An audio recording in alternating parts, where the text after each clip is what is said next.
لاہور میں سانحہ کاہنا کے بعد ایک اور افسوسناک واقعہ، اسکول کی چھت گرنے سے ایک بچہ جاں بحق اور 5 افراد زخمی ہو گئے۔ پولیس نے اساتذہ اور وائس پرنسپل کو حراست میں لے کر واقعے کی تحقیقات شروع کر دی ہیں۔ لاہور کے علاقے باغبان پورہ میں واقع ایک اسکول میں تعمیراتی کام کے دوران عمارت کی چھت اچانک گر گئی۔ حادثے کے وقت اسکول میں سمر کیمپ جاری تھا اور بچے بھی موجود تھے، جبکہ اسی دوران عمارت کی توسیع کے سلسلے میں تعمیراتی کام بھی جاری تھا۔ پولیس نے واقعے کے بعد اسکول کی 6 خواتین اساتذہ اور وائس پرنسپل کو حراست میں لے لیا۔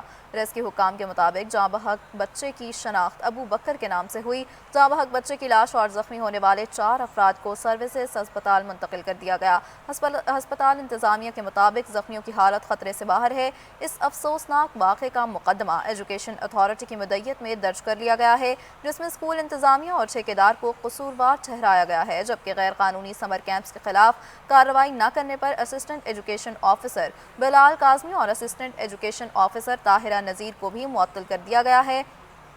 دوسری جانب وزیر اعلیٰ پنجاب مریم نواز نے اس افسوسناک حادثے میں ایک بچے کے جاں بحق ہونے پر گہرے دکھ اور افسوس کا اظہار کرتے ہوئے سوگوار خاندان سے دلی تعزیت کی ہے۔ وزیر اعلیٰ پنجاب نے 10 سے زائد بچوں کو بحفاظت ملبے سے نکالنے پر ریسکیو حکام کی تعریف کی اور ریسکیو آپریشن کو مزید تیز کرنے سمیت تمام متاثرہ افراد کو بہترین اور فوری طبی سہولیات فراہم کرنے کے بھی احکامات جاری کیے ہیں۔ اس کے علاوہ پنجاب حکومت نے صوبے بھر کے گنجان آباد علاقوں میں قائم اسکولز کی عمارتوں کا فوری سیفٹی آڈٹ کرانے کا بھی فیصلہ کیا ہے اور باغبان پورہ واقعے کے حوالے سے بھی کمشنر لاہور اور ڈی جی ریسکیو 1122 سے فوری رپورٹ طلب کر لی ہے۔